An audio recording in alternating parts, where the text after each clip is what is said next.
Religion, for billions, it's a source of comfort, meaning, morality, deep community. It inspires breathtaking art, selfless charity, acts of incredible courage. We think of peace, love, compassion, the highest human ideals reaching towards the divine.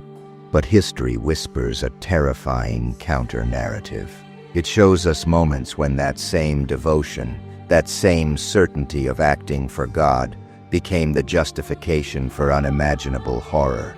When piety twisted into persecution, when faith fueled the flames that consumed human lives, how does the divine become a license for atrocity? Today we're looking unflinchingly at some of the darkest examples. Let's be crystal clear. This is not an attack on faith or any religion itself. It's a critical examination of specific historical moments where people claiming divine sanction committed horrific acts, often mixing belief with power, fear, and greed. Understanding this misuse is vital. We're counting down 5 chilling examples where the name of God was invoked to justify mass violence, persecution, and destruction. Number 5. The St. Bartholomew's Day Massacre, France, August 1572. Picture Paris. Tensions simmering between Catholics and Huguenots, French Protestants, finally explode. A targeted assassination attempt on a Huguenot leader fails, but the Catholic faction, likely with royal approval from Catherine de' Medici and King Charles IX, decides on a more final solution. On the eve of St. Bartholomew's Day, following a royal wedding meant to bring peace, Catholic mobs, encouraged by extremist preachers and political leaders, unleashed hell upon the Huguenots trapped in the city. The killing began with targeted assassinations of Huguenot nobles and quickly spiraled into indiscriminate slaughter. Men, women, children, dragged from their beds, hacked down in the streets, their bodies thrown into the Seine. The violence wasn't random. It was fueled by years of religious hatred, stoked by rhetoric painting Huguenots as dangerous heretics, threatening the unity of Catholic France and God's favor. The justification, purging the kingdom of heresy, defending the true faith. The massacre spread from Paris to other parts of France, lasting weeks. Estimates vary wildly, but anywhere from 5,000 to 30,000 Huguenots were likely killed. Pope Gregory XIII even celebrated the news with a special medal and frescoes depicting the killings, viewing it as a victory against heresy, a chilling example of how intra-Christian hatred, blessed by political and religious authorities, led to mass murder. Number 4. The Spanish Inquisition. Spain, late 15th century onwards. While inquisitions existed earlier, the Spanish version, established by King Ferdinand and Queen Isabella with papal permission, became synonymous with religious persecution, paranoia, and terror, all conducted under the banner of ensuring Catholic purity.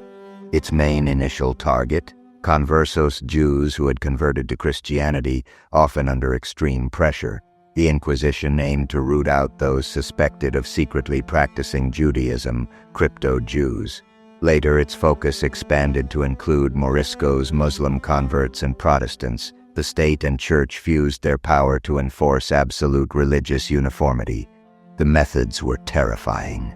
Secret accusations were encouraged. Defendants often didn't know who accused them or the specific charges, and they lacked proper legal defense. Guilt was often presumed. To extract confessions or names of other heretics, brutal, judicially sanctioned torture was routinely employed. The rack, waterboarding, strappado, burning coals, physical agony, in the name of saving souls.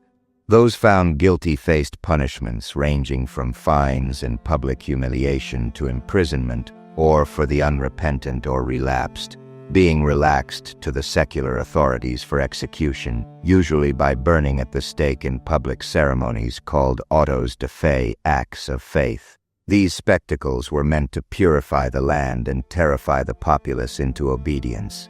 While the exact number of executions over its centuries-long existence is debated, perhaps thousands burned, tens of thousands suffering other punishments. The Inquisition's true horror lay in the pervasive climate of fear it created.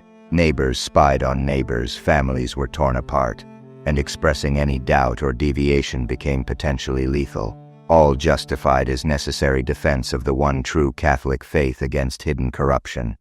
Number 3. The Taiping Rebellion. China, 1850 to 1864. This might be less familiar, but it ranks as one of the deadliest conflicts in human history, and it was fueled by a unique, potent blend of quasi-Christian religious fervor and political revolution. Its leader, Hong Xiuquan, had a vision. After failing civil service exams and reading Christian tracts, Hong came to believe he was the younger brother of Jesus Christ, sent by God to establish the Taiping Tianguo, the heavenly kingdom of great peace, on earth. This meant overthrowing the ruling Qing dynasty, which he saw as demonic, and creating a new society based on his unique interpretation of Christian and traditional Chinese ideas. What started as a religious movement rapidly became a massive civil war. Hong's followers, driven by fervent belief in his divine mission and promises of a utopian society, including land reform and gender equality, alongside strict moral codes, captured vast territories in southern China, including the major city of Nanjing, which became their capital. Their belief gave them incredible fighting spirit. But the heavenly kingdom's rule, and the war to establish it, was anything but peaceful. The Taipings ruthlessly suppressed traditional Chinese religions and customs, destroying temples and idols. They enforced their strict, often brutal interpretation of morality through harsh punishments. Their war against the Qing was total, marked by ferocious battles and scorched earth tactics on both sides. The result? An almost unimaginable catastrophe. In those 14 years, the Taiping Rebellion led to the deaths of an estimated 20 to 30 million people, possibly more, through combat, famine, and disease. Cities were devastated, the economy shattered.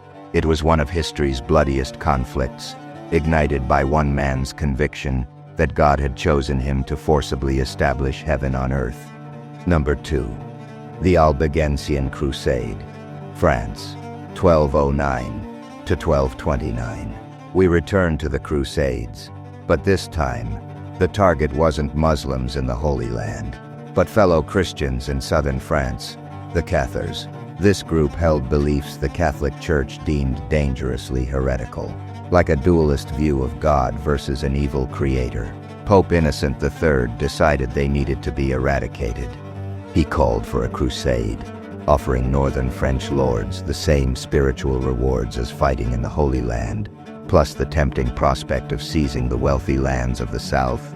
What followed was brutal warfare, spanning those 2 decades, aimed not just at converting, but at exterminating Catharism and crushing the distinct culture and political independence of the Languedoc region. The siege and massacre at Béziers in 1209 set the tone.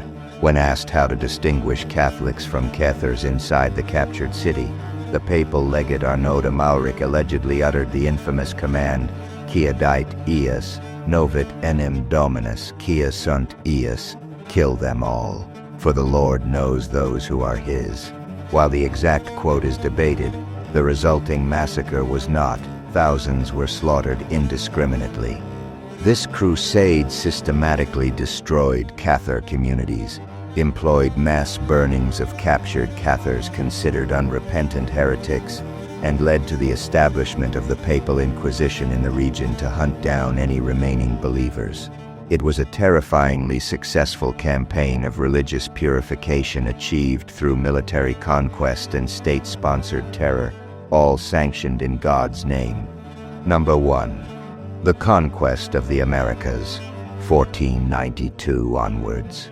For sheer scale of death, cultural annihilation, and the explicit, pervasive use of religious justification to enable centuries of exploitation, the European conquest of the Americas stands out. While economic greed, gold, land, and political ambition were massive drivers, the entire enterprise was wrapped in the mantle of spreading Christianity.